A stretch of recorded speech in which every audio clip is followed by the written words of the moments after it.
Social media पर पिछले 3 महीने से एक नाम बार बार सुर्खियों में है।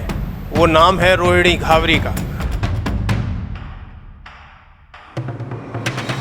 कभी स्क्रीनशॉट तो कभी कथित चैट, कभी शराब पीते सांसद की तस्वीर। कभी वो कहती है कि तुम्हें एक्सपोज करके रहूंगी, तुम्हारे नाम पर जहर खा लूंगी।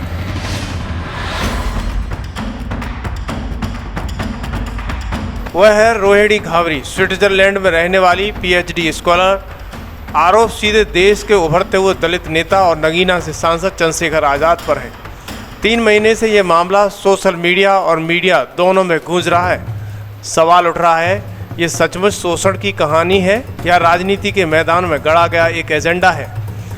क्या सच है, क्या झूठ है? आइए जानते हैं पूरा मामला। दरअसल एक तस्वीर, दूसरी तरफ राजनीति की तस्वीर।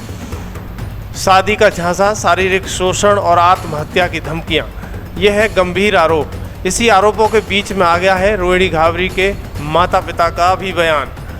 दरअसल एक तरफ है सोशल मीडिया पर लगातार वायरल हो रही पोस्ट, दूसरी तरफ है भीम आर्मी के प्रमुख नगीना से सांसद चंद्रशेखर आज़ाद की चुप्पी। क्या है इन सब पर पीछे बढ़ती हुई लोकप्रियता को कम करने का क्या प्लान है? क्या कोई षड्यंत्र है? दर्शकों, पिछले करीब 3 महीने से सोशल मीडिया पर एक विवाद सुर्खियों में है। रोहिणी घावरी नाम की एक महिला लगातार भीम आर्मी प्रमुख और नगीना सांसद चंद्रशेखर आज़ाद पर गंभीर आरोप लगा रही है। रोहिणी पोस्ट कर कह रही है कि मैं तुम्हें एक्सपोज करके रहूंगी, तेरे नाम पर जहर खा लूंगी।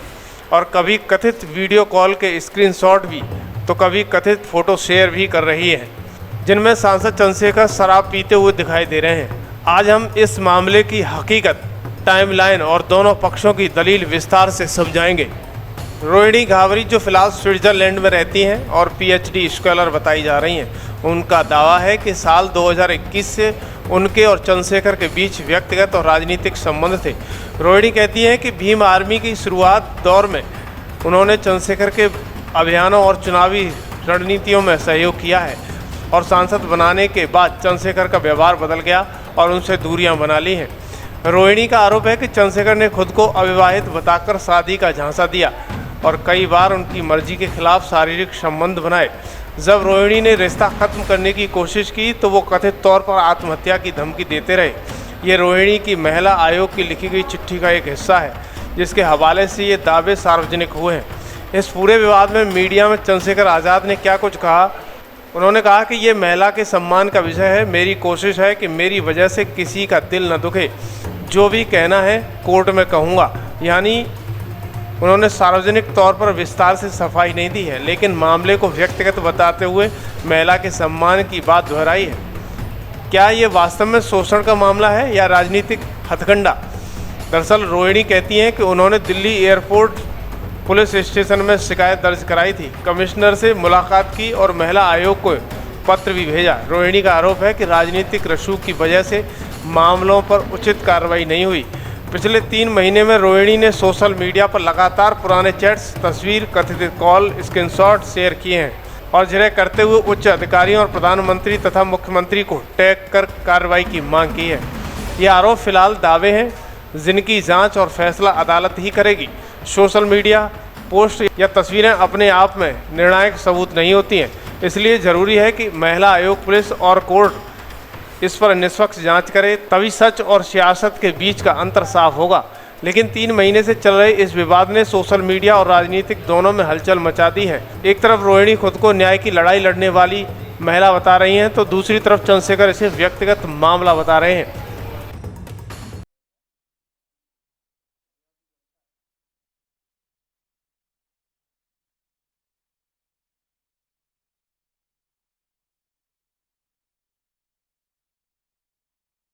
अब सोशल मीडिया उनका सबसे बड़ा हथियार बन गई है। 3 महीने में रोहिणी लगातार नए पोस्ट, वीडियो, चैट्स शेयर कर रही हैं। कभी कथित वीडियो कॉल के स्क्रीनशॉट, कभी चंद्रशेखर के कथित तौर पर शराब पीते हुए फ़ोटो और कभी उनकी पत्नी और बच्चे की तस्वीरें डालकर ये लिखती हैं कि मेरी ज़िंदगी बर्बाद कर दी, अब मैं जहर खा लूँगी। हाल ही में रोहिणी ने 2 बड़े पोस्ट किए हैं। पहला, एक पुराना वीडियो जिसमें चंद्रशेखर कथित तौर पर शराब पीते हुए नजर आ रहे हैं। दूसरा वीडियो एक वीडियो कॉल का स्क्रीनशॉट जिसमें चंद्रशेखर और रोहिणी के बीच बातचीत होती हुई दिखाई दे रही है। इन दोनों पोस्ट के साथ रोहिणी ने लिखा कि वो चंद्रशेखर को एक्सपोज करेंगी। इन वीडियो और पोस्ट ने विवाद और भी गहरा दिया है। रोहिणी का आरोप है कि चंद्रशेखर सीधे तो नहीं, लेकिन दूसरों के जरिए उन्हें संदेश भेज रहे हैं। इन चीज़ों से मेरा कुछ नहीं बिगड़ेगा, तुम्हारा करियर बर्बाद हो जाएगा। तुम्हारी 2 छोटी बहनें हैं, लेकिन रोहिणी कहती हैं कि उन्हें कोई फ़र्क नहीं पड़ता है, वो सच बोलेंगी और अपनी लड़ाई लड़ेंगी। लड़कियों का जीवन ना उनके माँ बाप के घर ही सुरक्षित और खुशियों भरा है। कोई टेंशन नहीं, मम्मी पापा उनको इतने प्यार से इतने सम्मान से रखते हैं। लेकिन जैसे ही बाहर की दुनिया हमारे जीवन में एंटर होती है, कोई हमें शादी के नाम पर छल करता है, कोई हमें शादी का झांसा देकर हमारे साथ विश्वासघात करता है, कोई प्यार के नाम पर हमें धोखा देता है, कई लड़कियों को दहेज के नाम पर मार दिया जाता है, कई लड़कियों का शोषण होता है, कई लड़कियों का रेप होता है। लेकिन ये सारी चीज़ों को हम रोक ही नहीं पाए हैं। मैं खुद इस चीज़ को महसूस करती हूँ। मेरी ज़िंदगी कितनी खूबसूरत थी 2021 से पहले, अपने माँ बाप परिवार के साथ। जैसे ही मैं स्विट्ज़रलैंड आई, 6 महीने भी मैं खुशियों से रह नहीं पाई, और उसके बाद मेरी ज़िंदगी में एक ऐसे व्यक्ति के साथ मेरी बात हुई। उसके बाद से ही मैं आज इस बात को महसूस करती हूँ कि काश वो व्यक्ति मेरे जीवन में नहीं आता और आज 2025 में भी मैं इस तकलीफ़ में नहीं होती। मैंने वो दर्द को सहा है। दुनिया के लिए स्विट्ज़रलैंड कितना खूबसूरत है। लोग यहाँ पर 8 दिन रहकर अपनी ज़िंदगी को खूबसूरत मानते हैं। मैं तो 5 साल से रह रही हूँ, लेकिन इस ज़िंदगी में, इस खूबसूरत दुनिया में भी मुझे डिप्रेशन दिया गया।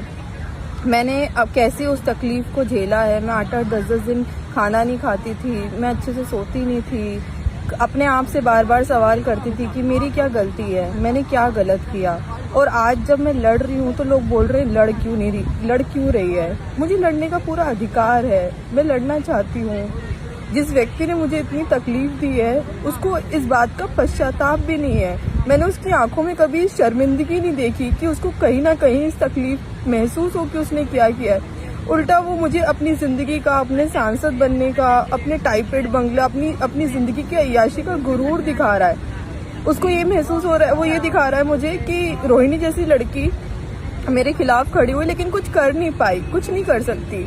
अब मैं कैसे करूँ जब वो बीजेपी के तलवे चाट रहा है जाके, जब वो लोगों से मिल रहा है, बड़े बड़े नेताओं से मिल रहा है। अरे जब तू इतना ही सत्यवादी हरिश्चंद्र है, जब तुझे लगता है कि तूने कोई गलती नहीं की है, तो लड़ना कोर्ट में आके, कोर्ट से बाइज्जत बरी हो, तब लोगों को दिखा कि हाँ तूने कुछ गलती नहीं की है और तू बिल्कुल सत्यवादी हरिश्चंद्र है। क्यों डर रहा है, क्यों लड़ने से रोक रहा है?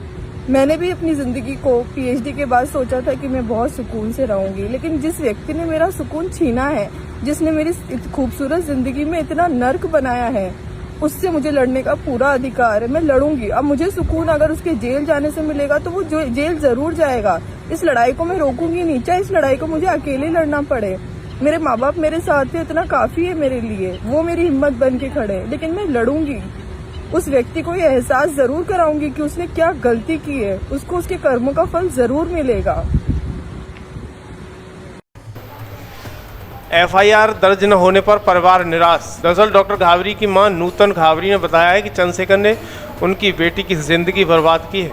उन्होंने कहा कि हम प्रधानमंत्री से शिकायत कर चुके हैं और दिल्ली पुलिस से भी मिले हैं, लेकिन अभी तक कोई एफआईआर दर्ज नहीं की गई है। परिवार का कहना है कि अगर उनकी बेटी को न्याय नहीं मिला तो ये कठोर कदम उठाने पर मजबूर हो जाएंगे। वहीं रोहिणी घावरी की मां नूतन घावरी ने बताया है कि हमें लगातार धमकियां मिल रही हैं। चंद्रशेखर से जुड़े लोग लगातार हम पर केस नहीं करने का दबाव बना रहे हैं। हमारा पूरा परिवार रात में सो नहीं पाता है। हम अपनी बेटी को इंसाफ दिलाने के लिए दर दर भटक रहे हैं और कहीं भी हमारी सुनवाई नहीं हो रही है। दरअसल माता और पिता ने बताया है कि बहुत अधिक तनाव की वजह से वो किसी से भी बात नहीं कर पा रही है। हम भी उससे समझाने की कोशिश कर रहे हैं पर वो हमारी बात नहीं मान रही है। सोशल मीडिया पर उसने बात लिखी थी और बाद में उससे बात नहीं हो पाई। हम बहुत घबरा रहे हैं। दूसरी तरफ सांसद चंद्रशेखर ने भेजा है मानहानि का नोटिस। जी हाँ, वहीं डॉक्टर रोहिणी ने सोशल मीडिया पर अपनी पीड़ा जाहिर की तो चंद्रशेखर ने उन्हें मानहानि का नोटिस भेज दिया है। परिवार अब इस नोटिस का कानूनी जवाब तैयार कर रहा है। सोशल मीडिया में ये मामला हर दिन नया मोड़ ले रहा है। रोहिणी का दावा है कि और भी लड़कियां चंद्रशेखर पर शोषण के आरोप लगाने के लिए उनके संपर्क में आ रही हैं। दूसरी तरफ चंद्रशेखर का कहना है कि वो केवल कोर्ट में ही अपनी सफाई देंगे। तो क्या ये सब सच है या किसी तरह का पेड एजेंडा है? आरोप में कितनी सच्चाई है ये तय करेगा कोर्ट और जांच।